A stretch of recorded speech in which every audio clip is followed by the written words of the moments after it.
Welcome back to another episode of Caps Cornerstore, where we bring the corner store convo everywhere and anywhere. I go by the name of Caps, and today I am with the incredibly talented, one of the most gifted pens in hip hop right now, my man Rasheed Chappell. Yes, my brother. What's up? What's Peace. going on, How champ? you, man? I'm good, man. No complaints at all. No complaints at all. None at all. This is what I like to hear. You know what I'm saying? This has been a long time coming. Facts. We've been playing tag for about a year and a half. Yeah. I would say. Yeah. You know, it was mainly on my end, but you know. It was both of us. It was both of us. So like I said, Rasheed Chappell is one of the most talented, gifted pens in hip hop. I feel, in my opinion, you have one of the most extensive catalogs. Thank you. In the game. Just tell the viewers who don't know you, just tell them a little bit about yourself. I would agree with what he said. 100%. Project City's own. I jumped into the game in 2009. My first single with Kenny Dope. Salute to the legend Kenny Dope. There we go. Shout out. We did 2 albums after that. 2011, we dropped Future Before Nostalgia. We had a little bit of a hiatus. Dropped to 2018. First Brick, Pardon Self. And then I just been on a run since then. You know, I've worked with Buck Wild, 38 Special, Legends, Archetype, Paulo Brown, De La Soul, Beat Miners. I just been getting after it, man. Getting after it. Getting after it is an understatement. So like I said, First Brick was probably the first introduction for me to you as an artist. We were talking about it off camera before we started today, and I actually, you know, I'm a person that I dig for my music. Okay. You know, I'm not a person that, you know, waits for the radio to tell me who's nice. True. So I remember Kate NYC. Shout out Kate. Shout out Kate. Your amazing page, and she's just an amazing contributor to the culture. Yeah. You know, just in general. And she was at a Conway show. This got to be 2018. Yeah, this was. I forget Starland Ballroom. I think it was. I think it was. Absolutely. I think it was the last show there, if I'm not mistaken. So she puts them on, you know, she's on her story, Conway's up there, I'm a huge Griselda fan. And then the next artist on her feed is you. Okay. You were performing First Brick. So I'm like, yo, who is this guy? So she tags you in the post. Mm-hmm. I do what I do as a listener. I tap in. You know, at that time I was doing a show with a friend of mine. We were doing another channel where we were doing album reviews. Talk to us about how you started. Okay. How you started writing. Okay. And what made you, from your writing, what made you feel like this was your calling? I mean, I've been around music like my entire life. You know, my mom, if she had maintained her record collection, like I probably would have never met you because we'd have been rich. So I've been around music, you know, as far as like the R&B, the pop, you know, even rock. That was my mom's bag. Okay. But my pops was like into jazz. Like he was heavy into jazz, Okay. the Moments, old soul. Like that was his groove. And I remember being around it, and I remember how music, like coming home or being in the house, like depending on what song was playing, I could tell what their temperature was. Got you. Okay. You know, so I've always been moved by the music, and you know, rap wasn't really.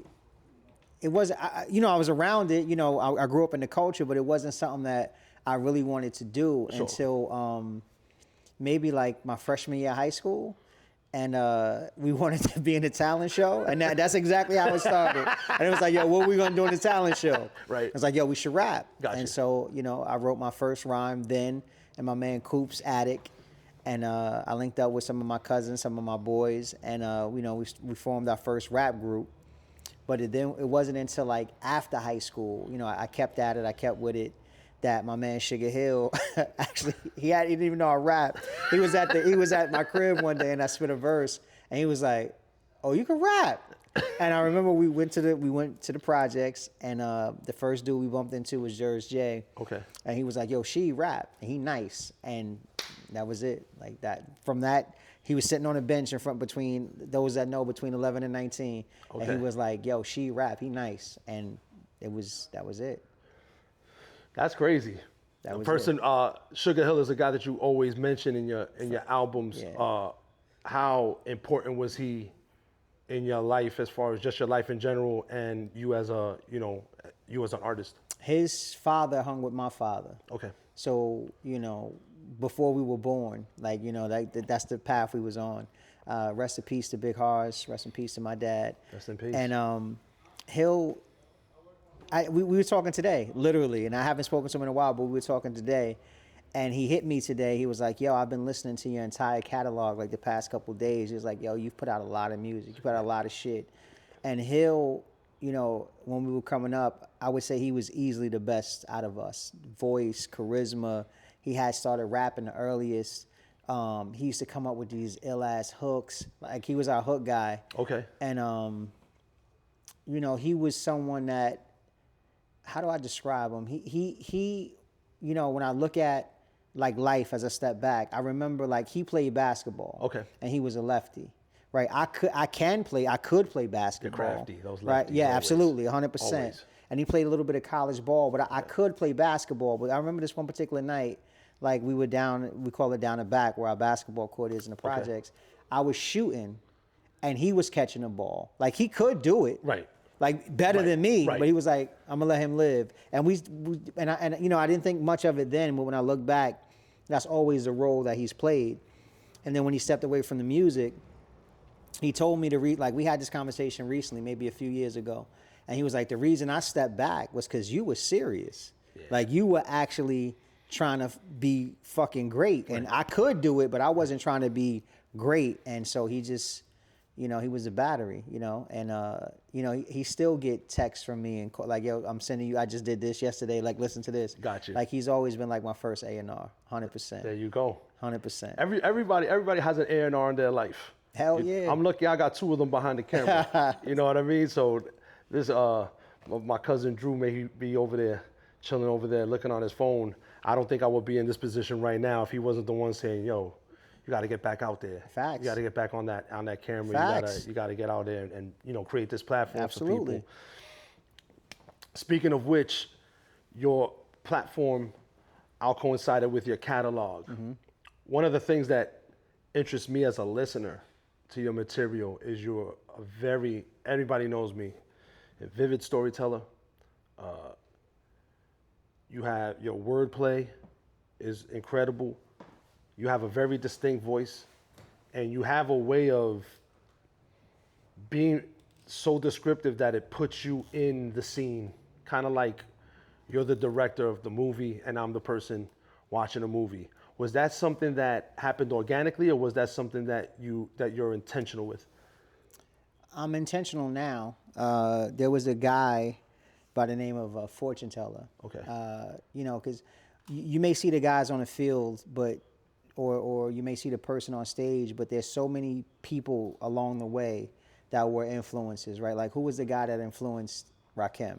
Sure. That we never heard of? Who was the guy that influenced Nas that we never heard of? Sure. Or Wu that we never heard of? So Fortune Teller was this dude from where I'm from, Passaic, and he would come to my crib and he would write these rhymes like on the spot. Got you. And in my opinion, they were flawless. And I'm talking like we like 16, 17 years old, and they were like, so he might have been younger than me. He might have been 15, 16. Okay. And they were flawless.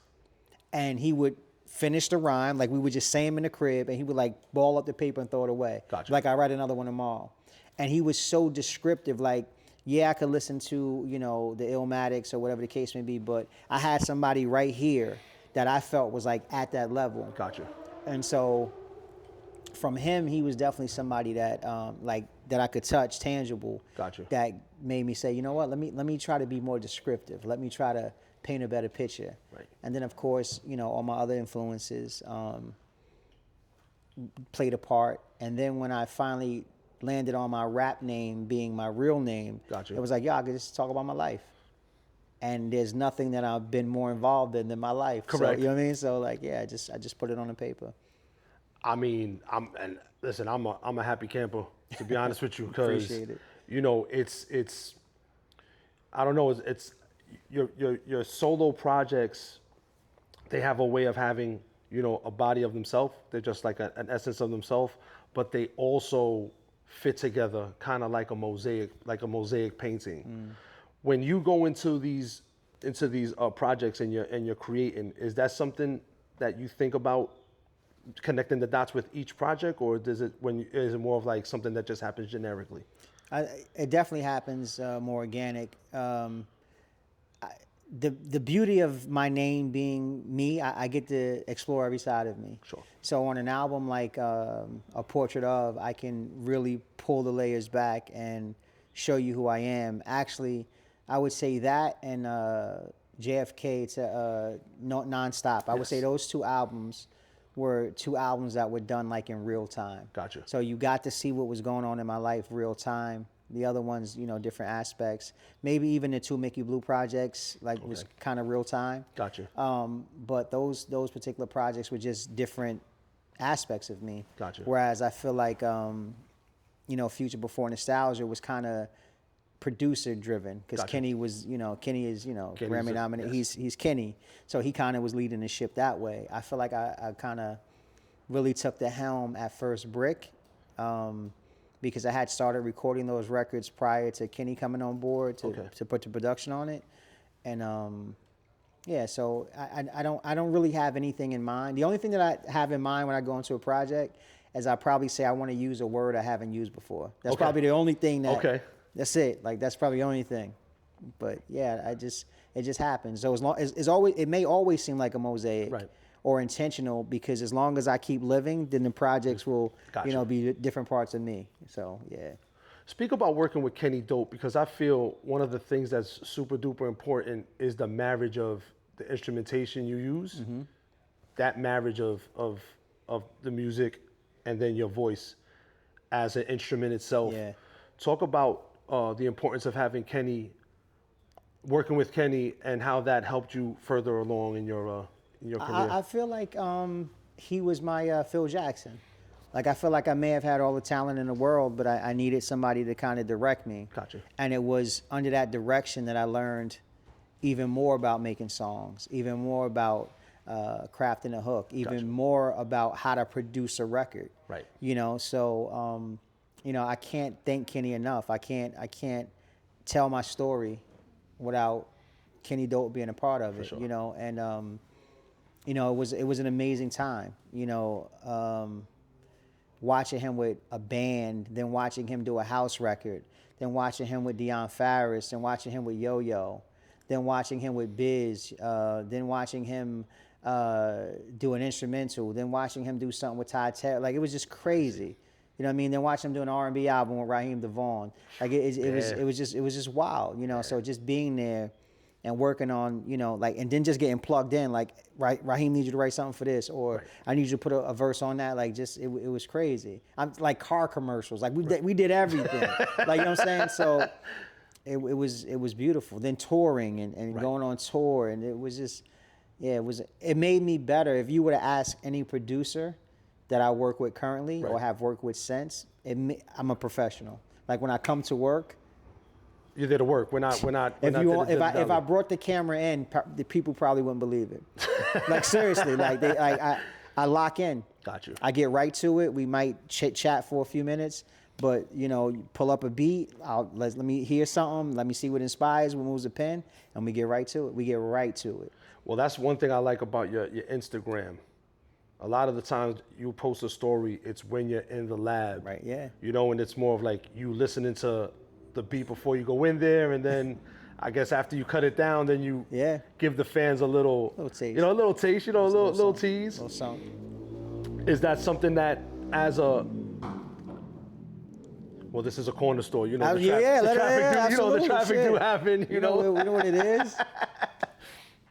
Is that something that you feel is important to your fan base because you are in the direct-to-consumer environment, or is that just something that like as a fan listening to an artist, that would be something that you would want from the person that you're listening to? It's something I probably would have wanted back in the day. To be inside of a Mobb Deep session. Got you. You know what I mean, or a Ghost session, or like a Root session. I have like this. And they get on me all the time. Like, I have this love-hate relationship with like Instagram and all that shit. Like it's so not. Same. You know what I mean? And it's like, I got to give them something. And it's like, if I'm gonna give something to someone, I would rather it be the people that support me. So I'll give them some music inside the studio. But you know, I think that barrier has been lost. Like, you know, when I was coming up, there was no way I could speak directly to Nas or directly to Jay-Z. Right. You know, now they may or may not see the message that I send For them sure. if someone were to send them, but even that barrier has been lost, right? They want so much of our lives. They want to be such a part of the process, and you know, it loses some of that mystique. Right. And to the point where, like, you know, an album drops at midnight, the album may be 35 minutes long, and at 12:36, people are saying it's a classic. Like, well, slow down, bro. like marinate. You actually, like, what dictates the classic is time. That's for sure. You know, so everyone wants it so fast. I really saw that starting to happen when I did the first album, Future Before Nostalgia, because I would be sitting in interviews, and they would be like, "What's next?" I'm like, "The album dropped Tuesday." Correct. Like it just dropped. You know, like let this album do what it's gonna do, and then you know we'll see what's next. So yeah, I give it to the fans because sometimes I'm excited. I think the shit is dope. Right. And you know, I want to get a reaction. We know. I'm telling you, is dope. That's all I can tell you. That's all I can tell you. Thank you. So you know, I share what I feel like, you know, people will want to see. For you know sure. what I mean? No, I hear that, man. It's a very fine line, because again, to your point, like what's left for you? Agreed. You know, like what's left for you to draw from, or just even, we're looking on to the next project. I can't even just sit there and celebrate this. You know, Yeah. this camaraderie. You know, I think a lot of people don't understand, you know, the process of creating. Yeah. What is your process when you create? Normally. I actually am in a full-fledged relationship with, like, my producer. Got you. Okay. Like we lock in, you know, and it's like it becomes almost like symmetry, you know, Gotcha. like where we could, you know, I could see what he's thinking. He can assist me with the canvas to paint the picture. Like Gotcha. like we lock in, you know, Gotcha. like we actually we lock in, and the sessions are very, like, it's work, you know, and it's very creative, it's very collaborative. Gotcha. You know, so, and then when I bring singers in, if we're writing hooks, whatever the case may be, like, it's very immersive. So I give a lot of myself in my music, you know, like there's no line of delineation between Rasheed Chappell the man and Rasheed Chappell the artist. Like, Gotcha. you're getting me. Right. So when I'm done with a project, you know, like I feel like, you know what I mean? Like, Yeah. it's like, you know what I mean? And, you know, I do have the ability to work on a lot of different things, but like when something's done, like I'm sure other artists have probably told you, you know it's done. Yes. And then it's like, I got to step away from that. You know what I mean? Like I got to move away from that. And I can't even really, like, I listen to the projects as I'm working on them all Gotcha. the time. Okay. But once it's out, I can't even listen to it no more. Yeah. So when I used to do the Sucker Free podcast, I used to do the edit. Okay. So you're doing a 2-3 hour recording, and then you're chopping it down into an hour and a half. Mm-hmm. Like the process of me hearing my voice over and over and over again. Yeah. It's like, I don't need to hear it after it's, Yeah. you know, once it's mastered and mixed and that's it, then, you know, like that's it. Like the process is done. Now it's, you know, then it's off to like, who's the next guest? You know, what's the it's next? always next. Like what, that's how I am. Like whatever, I'm looking for what's next. Like I want what's next. You know, so like what I did is cool. Like, you know, we do shows and it's like, damn, I got to go back and remember those songs because like they're gone. And Yeah. like, you know, we do the Wednesday nights with the co-op with Parks and Shout my out man to the Giff. co-op, man. Yeah, thank you. And you know, like we shot some videos and Giff remembers. I'm like, how do you remember this shit? Like you know, like you know how many songs like I've written since then, like, you know what I mean, or just like because when I'm in the studio, it's there and it's for that. It's not like back in the day where I would have my rhymes and I would just memorize 10, 15 rhymes because it's like you never know you're gonna get in the cipher. Right. Now everything is specifically for a song. Right. And it's like that verse is for that song, and that's it. And then it's on to the next one. So it's crazy. How do you keep track of? So when we're in the mode of recording or in an album, and then we're doing a show, is it difficult for you to not compartmentalized, like, you know, like I'm just gonna keep my brain in the studio mode by itself, and I'm just gonna go out there and perform live? Is that an easy task for you, or do you find it to be difficult at times? At times, yeah. You know, it depends on where I am in the process of recording. You know, like right after a studio session is the worst. Cause I'm, you know, like that's the, like, you know what I'm saying, like that's the worst. Prior to going in, yeah, no problem, cause you know the slate is empty. But Right. like coming out of a session and it's like, oh man, I've been in the mode of these songs, Right. and now I got to go perform some other records. Right. You know what I mean? So yeah, that's great. But we get it done. You know what I'm saying? We get it done. Well, you do for sure. Thank you. Your live shows, you're a very good live performer. Thank you. From what I see, what do you think as a live performer? What do you think the importance is? Because I go to a lot of concerts, and some of these guys that you're paying big dollar for, like, they're not the greatest. They're not the greatest live show performers. You know, like, they stay in one spot on the stage. They're not really active. They're not, you know, sometimes they play with the track behind them, which I hate that. Is that something when you perform live, or what are you trying to give the audience, pretty much? So, you know, if we step into the rapper ego, right? The first thing I want to convey to you is I'm nice. That's the very first thing.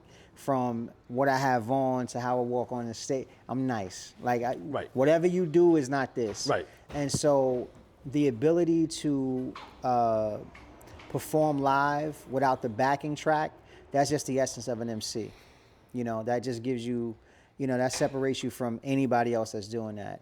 And I also think that the beat selection is a big thing too. You know, I've been to a lot of shows recently as well, and you know, salute to, you know, West Side and Griselda.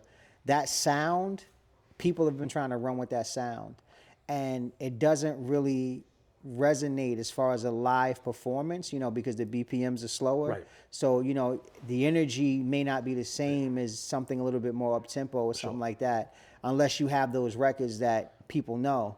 So if you're like a newer artist and you're with a slower tempo, like, you have to be phenomenal. Right. So like standing in one spot to rapping over a slow beat with a bunch of words, that doesn't really translate well on stage. So if you have something with some energy, you know, I try to keep it a mix between what records I pick, Right.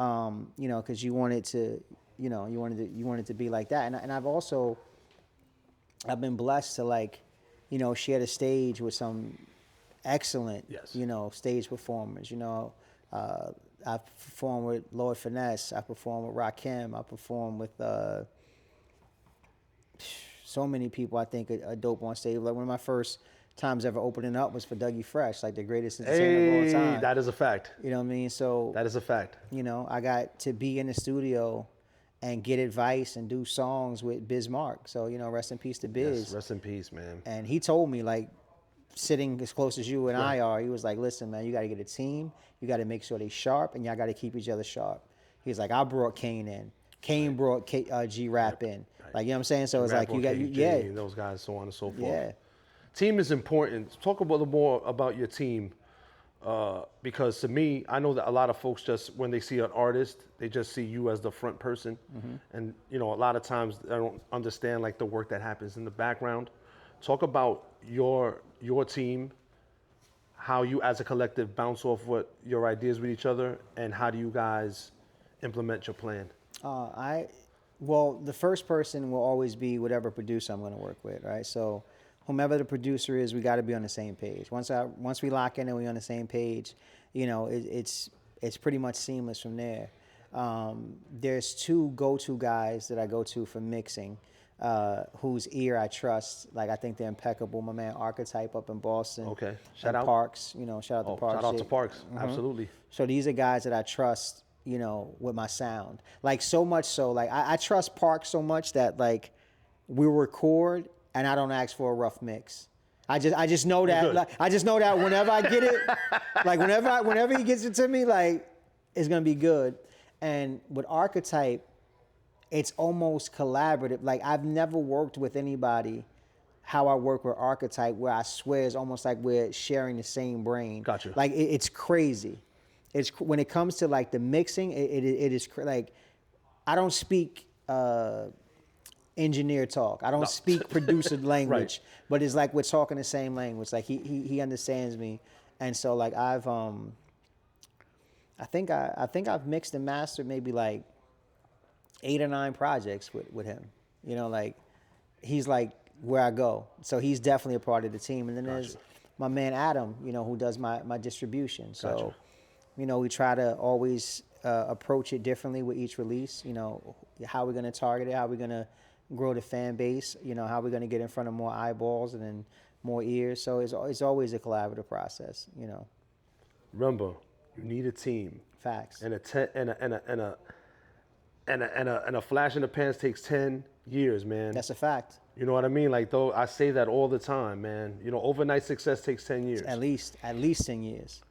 One thing I like about the direct-to-consumer aspect is that the algorithms really help, right? So when I listen to certain artists, you know, your name comes up, and a lot of artists that I listen to, they come up. And what I like about your style, you know, with artists like the Elzas of the world, the Sky Zoos of the world, the Fontes of the world, you guys, the Marlon Crafts of the world, like you guys are, your vocabulary is impeccable.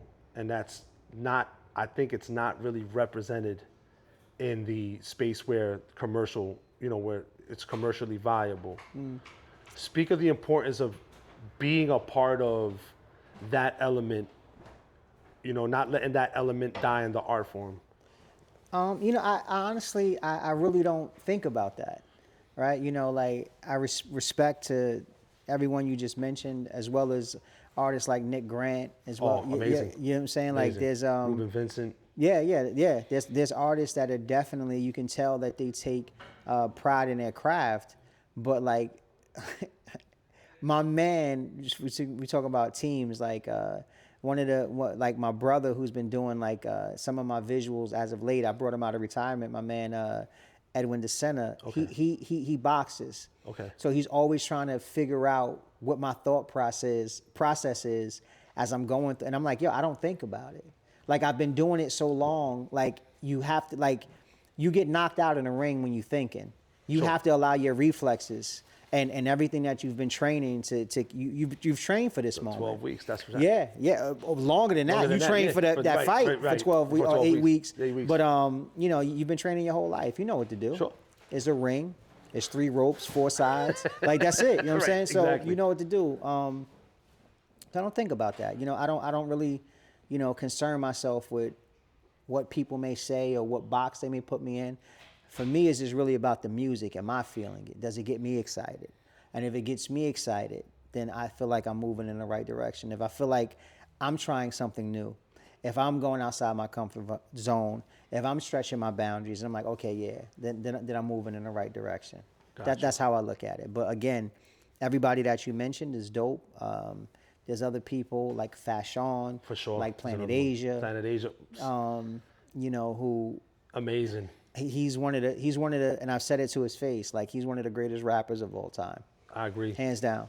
One of the greatest of all time. And to watch him work in the studio, you know, everybody, you know, I have a very high opinion of myself, as Right. most artists do, but to watch him work and see him, how he comes up with his rhymes and how flawless the execution is in the Sure. booth, like, yeah, I've been around Yeah, a lot of sharp folks, so He's tough. yeah.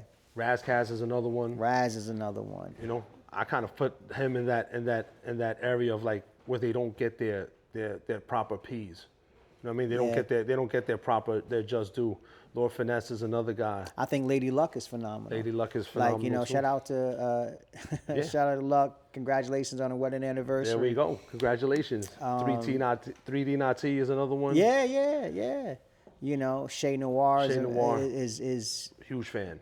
yeah, working with her, like, you know, there's certain people that just kind of transcend, and like she's not a female MC, she's an MC. Yes. You know, so to hear her get shouted out on the Nas record was super dope. Yes. She deserved it. So many people, like there's so many people, like if I really sat down and tried to think about it, there's so many people that I feel are just nice, Right. you know, just ill with it. And you can tell that they take pride in what they do. Right. And so when I do hear them, I'm like, yeah, Yeah. you know. I'm I like, yeah. always check for Shay's music because she's another vivid storyteller, and she has a certain level of authenticity. 100%. You ever met her? No, I have not. She's the real. She's the real deal. She's the real deal. She's the real deal. 38 Special is a person that you worked with. Facts. Yeah, special. That crew trust. Facts. They listen to the game. We done. Ransom. Yes, Ransom. Mussolini. Moose. I actually bumped into Moose in the Lower East Side. Sounds about right. Coming out of the movie theater. And I was like, yo, Moose. He was like, yo. I was like, yo, I'm just a huge fan of your music. He's like, nah, I appreciate you. Yeah. Very cool dude. Talk about that experience with collaborating with Ransom and 38 Spess and Shay Noir and those folks. And how does that help you stay sharp? You know, going back to what, you know, Biz said, like, you got to be how would I know? Right? You know, how would, you know, not, you know, Whitney Houston from Jersey, what up? There we go. But you know what I'm saying? Like, how would I know if... She's the GOAT, by the way. Absolutely. I don't care what nobody says. Argue with your parents, bro. Yeah, absolutely. Not me. The only way to know how good you are is to go up against other people that, at a minimum, you respect. For sure. At a minimum that you respect. And then from there, you know, you let the chips fall where they may. And, you know, there's no argument about how ill Ransom is, For right? sure. There's no argument about how dope Special is. He's one of the most talented guys out there, man. Production-wise, and his pen is... 2 albums. I got 2 albums with him. You know? You've turned your back on the congregation and you're now preaching to the choir. Yeah. You know, and I'm in real time. You know, like, you know, Special tell you, like, we did those albums. There was no sending beats. We did it right then and there, like listening to samples, and like we did it right then and there. And so, you know, it's a very, like I said, immersive process. So to see it happen real time, and, you know, the joints that, you know, I got with Moose and working with Moose, and then working with Moose and Planet Asia on that album. Yeah, like, dudes is nice, bro. Like, and it's like, I think I'm nice. So let's see. You know what we should probably do? You nice, I'm nice. Let's get There's on. a mic over there. On. Let's hop on the mic. You know what I'm saying? And see what happens. And you know, it keeps you on your toes. It definitely keeps you sharp because you don't want to be that guy. You know, like even when I started in the beginning, like I remember, shout out to my man J57. He's like, yo, I want to get you on this record with, you know, somebody that I think definitely, had he stayed, would have been one of those guys, Matthew Ragazzino. It was myself, Matthew Ragazzino, Action Bronson. Hey, there you go. And Mayhem Loren.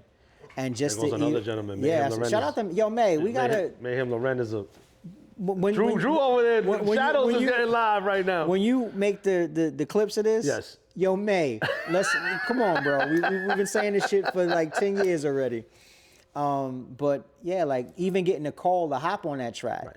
Like I'm from Jersey, right. You know what I'm saying? And like these guys is, you know, Queens and Brooklyn, Sure. and he's like, yo, I need you on this record. For sure.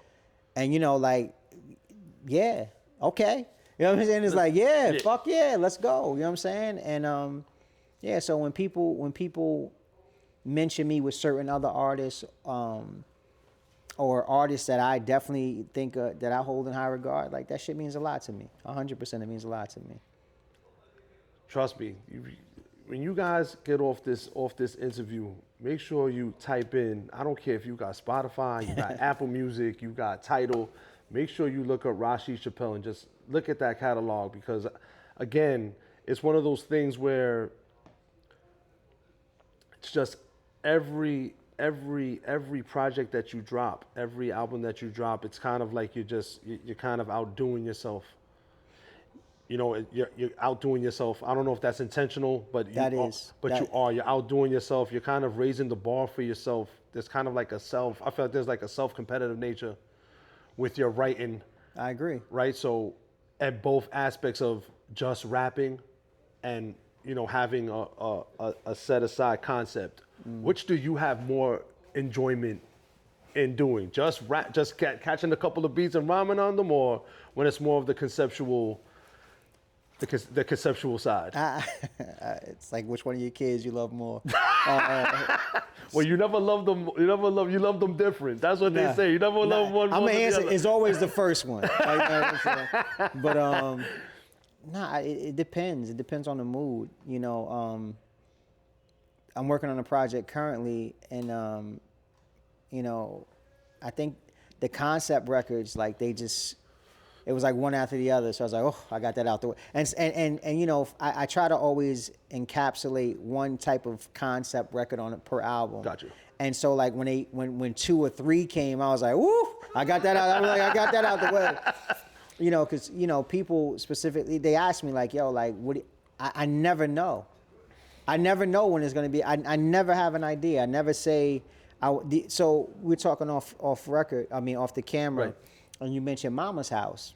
I love that record. When we went down to Atlanta, thank you. When we went down to Atlanta to record that with Jay Black, Mama's House was I only had an idea. I was like, yo, I would like to do something like this. I remember telling my lady before, I was like, yeah, I kind of, but I hadn't written anything. I didn't know the beats, whatever the case may be. And I remember that might have been like day 3 or 4 when we did that record. And I was like, this mood feels kind of like the thought that I had. Yes. And so to do Mama's House, you know, that was a record that I was like, I kind of had an idea. Right. But like, you know, if we look at a concept like the Blue Hood off of the record with myself. That's another amazing record. Thank you. By the way, especially at the time when it was dropped. Thank you. You know, with the George Floyd and, you know, just the amount of how public, you know, law enforcement was, you know, gunning down, you know, black and brown people at that time. Absolutely. You know, that was an important record. I think, thank you, because I think I had did I don't know, it's a Gray Rizzy show, maybe Sirius XM, and they was like, what record do you want to like highlight? And it was, you know, other records on that album. I was like, yeah, I want to highlight this. And I feel like that album that Buck and I did, like Sinners and Saints, I feel like it was like a time capsule. Like if you look at everything that was going on and everything that was put in that record, like I felt like I was speaking, you know, Lord Finesse told me a while ago, he was like, you're either talking to a people or you're talking for people. Got you. And if you're doing it right, you're doing both at the same time. Got you. And so with that in mind is how I approach my approach. And so writing that album, like the song like Mass Media and you know, Blue Hood, you know, like Mass Media, I had no idea that was gonna come out, but I remember Blue Hood. I remember speaking to my man Sugar Hill, you know, it's during the pandemic, and I'm like, yo, I got this idea for like this record, right? And I sat with that record maybe for 2 or 3 days before we went to the studio. So let's say Buck gave me the beat on like a Tuesday. I don't know. Shout out to Buck Wild. Yeah, legendary. Salute. Legendary. DITC if you don't know. And I remember like, yeah, I got to get this one right. And, you know, I felt like it was an emotional record. Like I don't listen to that record. There's a lot of the stories I don't listen to. I don't go back and listen to. Yeah, I remember I was like, I got to get this right because I want to talk from that perspective. But to talk from that perspective, I have to put myself in the place of the person whose life was lost. Gotcha. I got to put myself in the place of the family member of the life that was lost. Sure. And knowing people who've been in such situations, like that shit is hard. Like I tell people all the time, like y'all think that was a dope line. Like, yo, that shit was ill what you just said. But I'm pulling from some shit I lived or somebody else that I know that lived. So like people had to really go through like Noid's theme. Right. Like we lived all of that. Yeah, that's you know what I'm saying? Actually, like, Noid's theme is one of my favorite songs. Mine too. Actually, mine too. I think we all have that one guy in our crew that he will run through the wall for you, and you'll run through the wall for him. Shout out to Noid. when you do the verticals on this, yes, Noid, you got a vertical, Noid. You got a vertical. It's an amazing record. That one and Toxic. Those are the two that I always go to. Toxic. Because who hasn't? Yeah, Toxic, man. You know, who hasn't lived through, you know, who hasn't lived through off those? Camera, I'll tell you some shit. I'll tell you some things, man. Yeah. Well, that's one of the things, you know, again, your catalog has a lot of life experience. Yeah, man. You know, that's something that I think a lot of folks in real life don't have the courage to express. Is that something that you're fearful when you're putting it down, or is it something that's more of like a relief? Is it therapeutic getting it off your chest, or is it just something that you feel in a time is needed when you're doing a project? Well, you can't be embarrassed by the truth, right? So like once you live in that truth, then you good. But again, like I never know what I'm gonna write. Gotcha. I never know. And I knew that, you know, if you listen to all my projects up until A Portrait Of, you can kind of get a sense of the relationship I had with my parents, Yes, right? absolutely. And what they had to deal with. Absolutely. But there's a song, the last song on A Portrait of is called Becoming. And I didn't realize it at the time, probably a couple days after, maybe an hour or two after I wrote the record, that it was like the first time I had written a song about my parents in a positive light. Got you. And I remember, like, this is how close Sugar Hill and I are. I remember recording that album with somebody I have to mention who I think is an incredible producer, Little Vic. Like, Absolutely. Shout out to Lil Vic. Like, incredible ear, incredible pocket, like, incredible. And I remember recording that, like, you know, he's chopping up samples. I wrote it on the couch. We recorded it. Went home. I listened to it probably 4 or 5 times before I got there. But I was like, yo, I got to pull up on Hill and let him hear this. And Hill was actually living around the corner from me at the time. And I remember pulling into the driveway. And I'm listening to the record. Now, I heard the record 5 or 6 times. Right. Like, before I got there. Right. And I remember, like, I started crying. And I've never cried for any, and I've laid some personal shit down. I'm like, yo, what the fuck is this? And I remember Hill getting in the car, and he put his hand on my shoulder. He was like, yo, this shit real, right? And, you know, looking back, it was definitely the reconciliation between me and my parents. It was being able to assist my dad as he's fighting cancer. Got you. You know, it was me going through a divorce. It was all of that shit. Everything like just came together up. in that one moment, that little car ride, that little 3-minute song. And, you know, Aiden, who sings the hook, all she's saying is, you know, keep your head to the sky. And, you know, it was hearkening back on Earth, Wind, and Fire that they used to listen to in the house, and just, you know, really hearing it's almost like it was me hearing my story for the first time. Yeah. And I was like, yo, that shit is, like music. I never know what I'm going to write, but when shit like that happens, you know, I'm just like, wow, you know. And so, yeah. I don't know what the question was, but yeah. You know what I'm saying? Yeah. Well, that concludes the interview part. Okay. Of the visit here in the corner store. But Okay. before you go, we do have a thing called This or That. All right, cool. So it used to be one or the other, but now we made a little tweak. So we're gonna go basically elimination. We're gonna go with rap duos. Okay. We're gonna go Ghost and Ray or Helter Skelter. Ghost and Ray. Ghost and Ray or MGK. Ghost and Ray. Ghost and Ray or Mobb Deep. Ghost and Ray. Ghost and Ray or Outkast. Ghost and Ray. Ghost and Ray. Drew, you go wild in the back? Ghost and Ray or A-Boy MJG? Ghost and Ray.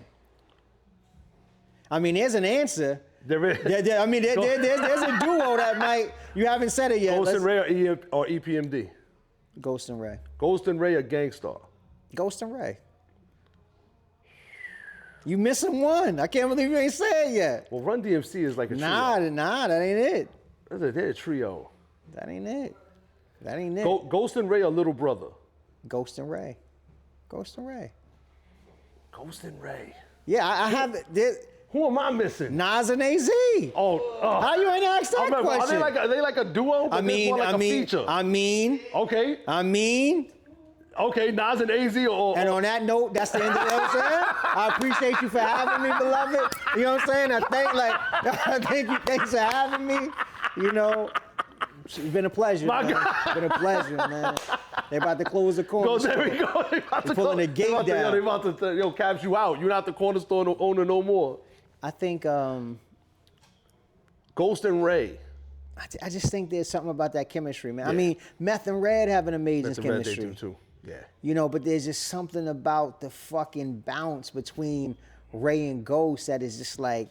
It's different. It's it's called the purple tape, bro. It was a purple tape. I know, but I'm just saying, you say that, you know what it is. Like, there's just something about when these two get together, like so much so, like on what song was that off? Oh my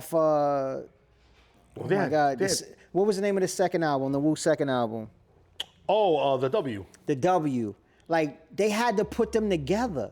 Like they the world is your, what's the name? Whose world was it? Whose world is it? Yeah, like they put them at the end You know what I mean? At the end of Triumph, they put them together at the end. Like you got like to clean it up. Machine gun rap, gun in your mouth. So, like, you know what I'm saying? Like it's just like yo, Ghost is it like this? Like Ray is so fucking smooth. Got you.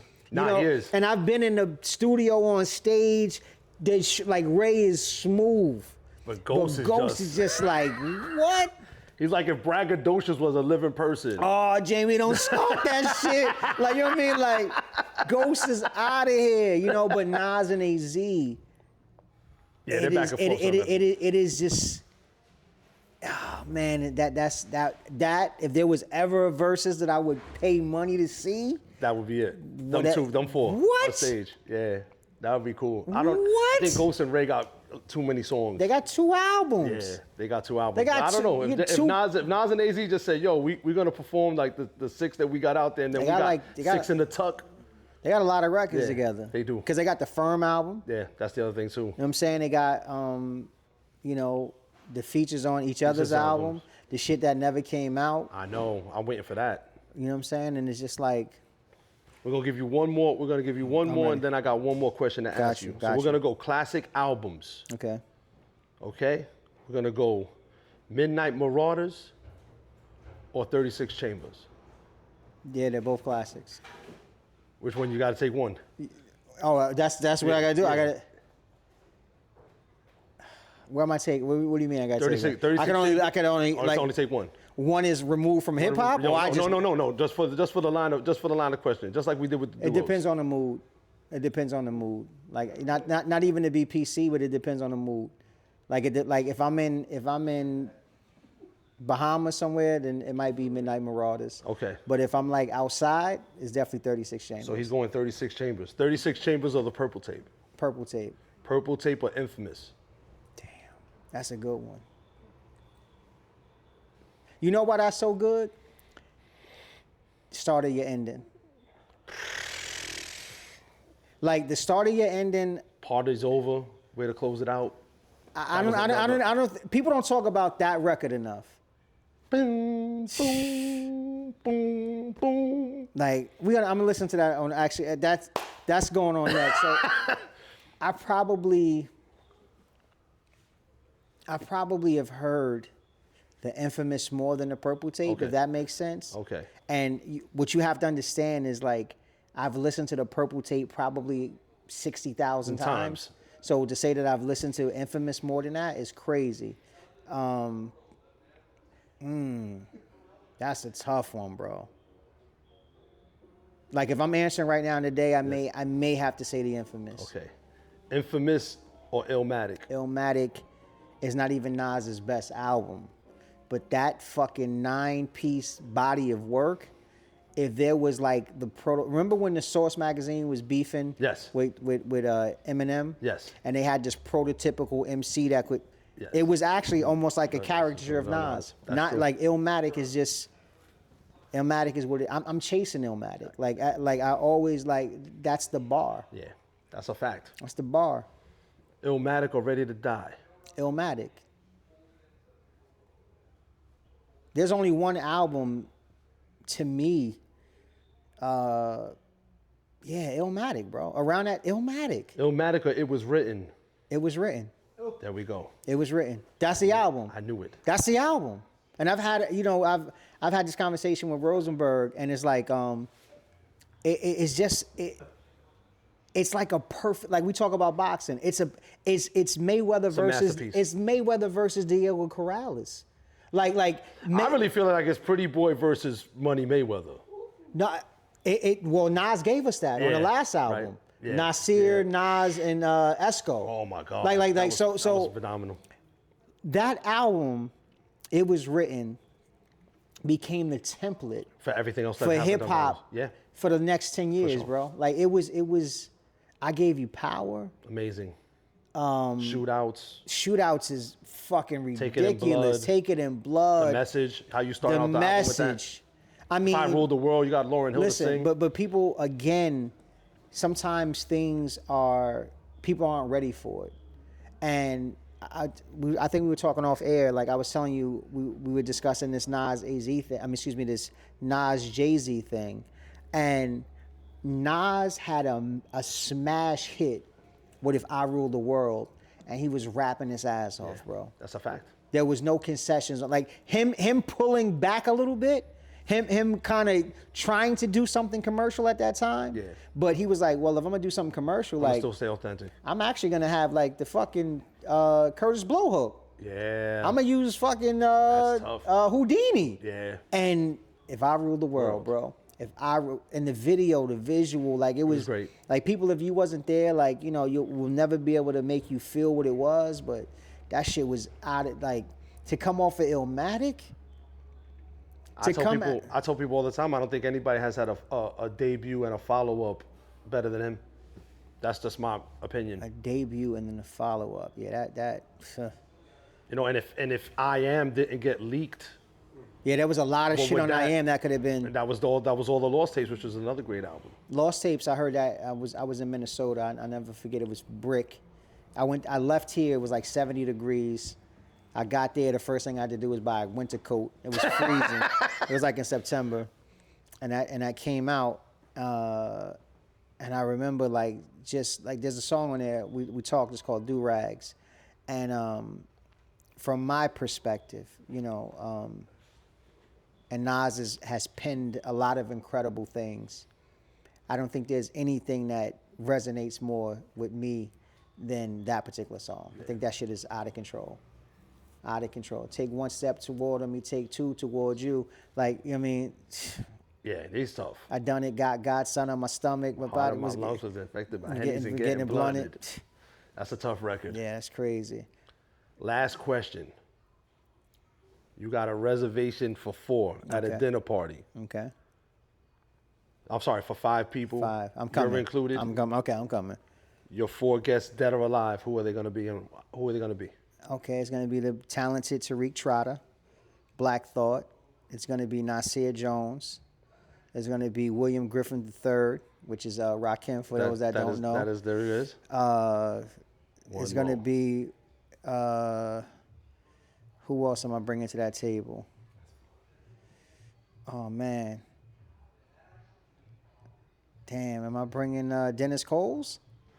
Yeah, I think I'm bringing Dennis Coles. I got one more. That's it. That's Okay, your 5. yeah. I'm bringing. That's Ghostface, y'all. See, That's it. for those that don't know. You know. Those that don't know, that's Ghostface, For y'all. those behind the camera, Drew, that's Drew's boy in Wu-Tang. That's his favorite from Wu-Tang. Yeah, I think. So Rasheed Chappell, Yeah. thank you for coming by, I man. appreciate it, man. We overdue, man. You know what I'm saying? It was overdue. Overdue. Please look into the camera. This one? No. this one. We over here? That's good. Just let them know where they could reach you at, you know, where they could tap in with what you're doing. Take it away.